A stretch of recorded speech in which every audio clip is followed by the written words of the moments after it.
মিলি এসে তার ভাইয়ের হাতে কিছু মেডিকেল রিপোর্ট দিয়ে বলল, ডাক্তার বলেছে তুই কখনো বাবা হতে পারবি না। কথাটা শুনে নীলের মাথায় যেন আকাশ ভেঙে পড়ল। নীলের চোখ দুটো জলে টলমল করছে।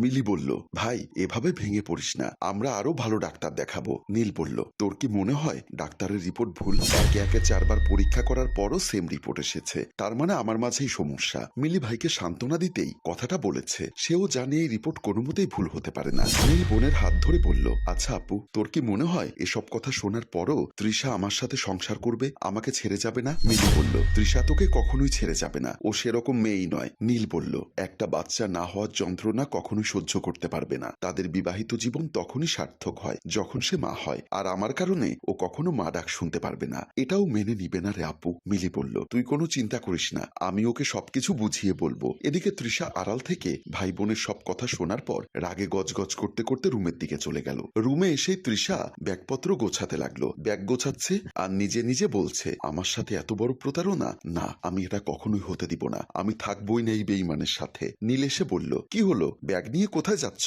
তৃষা ঠাস করে চল লাগিয়ে দিয়ে বলল, আমার সাথে কেন এমনটা করলি? নীল গালে হাত দিয়ে বলল, কি করেছি আমি? আমাকে মারলে কেন? তৃষা আবারও থাপ্পড় দিয়ে বলল, চুপ, একদম চুপ, কোনো কথাই বলবি না। নীল বলল, আরে বাবা আমি কি করলাম সেটা আমাকে বলবে তো, না বললে আমি জানবো কি করে? তৃষা বলল, নাটক করিস আমার সাথে, কিছুই জানিস না, কচি খোকা। নীল চুপ করে আছে। তৃষা বলল, তুই বাবা হতে পারবি না? কথাটা কেন আমাকে আগে বললি না? আগে বললে আমার সময়গুলো নষ্ট হতো না। নীল বলল, আসলে মানে? তৃষা বলল, তোর আসলে মানের গুষ্টি ষষ্ঠী করি। এই বলে নীলকে ধাক্কা দিয়ে ব্যাগ নিয়ে বেরিয়ে গেল।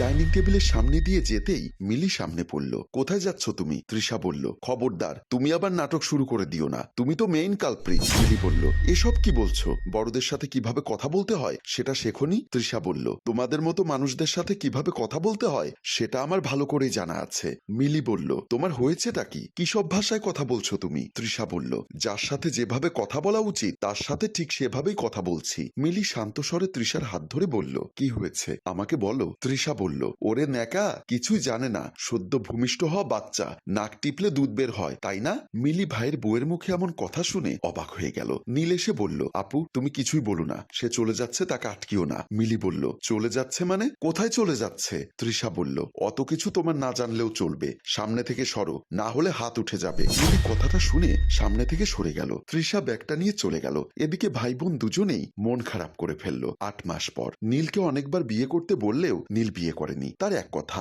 ভালোবাসা একবার হয়, বারবার হয় না, আর যেটা বারবার হয় সেটা ভালোবাসা না। বাবা এসে বলল, বাবা নীল, তোকে আর কতবার বলবো নিজের জীবনটা গোছাতে? নীল বলল, বাবা আমি যা বলার তা তো তোমাদেরকে জানিয়ে দিয়েছি, তারপরও কেন এক কথা বলে নিজেরা কষ্ট পাও আর আমাকেও কষ্ট দাও? বাবা বলল, এভাবে জীবন চলে না, পুরুষ মানুষের জীবন নারী ছাড়া অসম্পূর্ণ, একজন সঙ্গী বড্ড দরকার হয় পুরুষের জীবনে। নীল বলল, বাবা আল্লাহর ওয়াস্তে আমাকে বিয়ে করতে বলো না, আমি একা থাকা শিখে গেছি, এক জীবনে একা থাকাটা আমার পক্ষে অসম্ভব কিছু না। বাবা ছেলের একগুঁয়ে কথা শুনে রেগে গেল, বলল, তোর ফাজলামও অনেক হয়েছে, আর না আমি মেয়ে দেখেছি, তোকে বিয়ে করতেই হবে। এই বলে ছেলের সামনে থেকে চলে গেল। নীলও বাবার কথা শুনে রেগে গেল, বলতে লাগলো, আমিও এক কথার মানুষ, বিয়ে করব না মানে করব না, বাবাকে যেভাবেই হোক ম্যানেজ করতে হবে। এই বলে উঠে চলে গেল বাবার কাছে। এদিকে তৃষার নতুন স্বামী তৃষাকে চুলের মুঠি ধরে ফেলে দিয়ে মারতে লাগলো। তৃষা বলল, আরে আমাকে এভাবে মারছো কেন? কি করেছি আমি? রনি বলল, কি করেছিস জানিস না, আমাকে ঠকিয়েছিস। তৃষা বলল, মানে আমি তোমাকে কিভাবে ঠকালাম? রনি বলল, তুই যে কখনো মা হতে পারবি না সে কথা আমাকে বলেছিলি। তৃষা বলল, মানে কি বলছো আবোল তাবোল, আমি মা হতে পারবো না মানে? রনি মেডিকেল ফাইলটা তৃষাকে দেখিয়ে বলল, তোর সব ছলনার প্রমাণ এই ফাইলে আছে। তৃষা বলল, এসব মিথ্যা কথা, ফাইলে ভুল রিপোর্ট দেওয়া হয়েছে, তুমি প্লিজ এসব বিশ্বাস করো না। রনি বলল, একটা পুরুষ মানুষের জীবনে বাবা ডাক শোনাটাই পরিপূর্ণতা, আমিও আশা করেছিলাম বাবা হব, কিন্তু তুই আমার সেই স্বপ্ন নষ্ট করে দিলি, আমি তোকে ডিভোর্স দিব, তোর সাথে থাকা আমার পক্ষে অসম্ভব। এই বলে ধাক্কা দিয়ে চলে গেল। সেদিন রাতে রনি একটা স্ট্যাম্প এনে স্ত্রীর সামনে দিয়ে বলল, এখানে সিগনেচার কর। তৃষা বলল, এটা কিসের কাগজ? রনি বলল,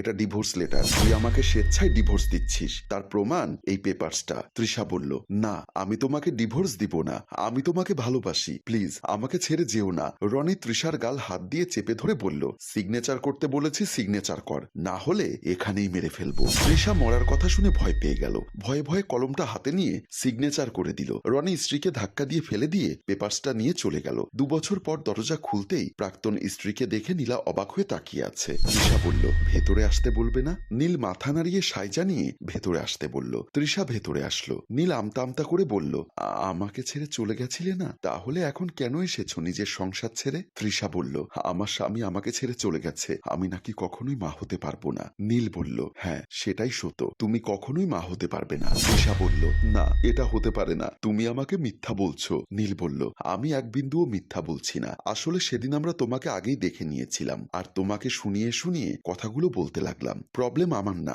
তোমার প্রবলেম ধরা পড়েছিল। আমি তোমাকে কষ্ট দিতে চাইনি, তাই আমার প্রবলেম আছে বলেছি, আর তুমি সেটা শুনে আমাকে ছেড়ে চলে গেছিলে। কিন্তু আমি তোমাকে ছেড়ে যাওয়ার কথা কল্পনাও করিনি। তৃষা মাথা নিচু করে চুপ করে আছে। নীল বলল, নিজের স্বামীর কাছে ফিরে যাও। তৃষা স্বামীর পায়ে পড়ে গেল, বলল, আমায় ক্ষমা করে দাও, আমি মা হওয়ার আশায় তোমাকে ছেড়ে চলে গেছিলাম, কিন্তু আমি নিজেই যে মা হওয়ার ক্ষমতা হারিয়েছি সেটা আমি জানতাম না। নীল বলল, আমি সবটা জেনেও তোমাকে ভালোবেসেছিলাম আর তুমি সেটা পারোনি, আমাকে ক্ষমা করো, আমি তোমাকে ক্ষমা করতে পারবো না। তৃষা স্বামীকে শক্ত করে জড়িয়ে ধরে বলল, প্লিজ আমাকে ক্ষমা করে দাও। নীল আর কিছু বলতে পারল না, স্ত্রীকে জাপটে নিল বুকের ভেতরে। ভুল থেকেই শিক্ষা নেওয়া উচিত, না হলে বারবার একই ভুল করে ফেলবো। ক্ষমা করার প্রতিদানে বিশ্বাস দিন, আঘাত করবেন না। ধন্যবাদ।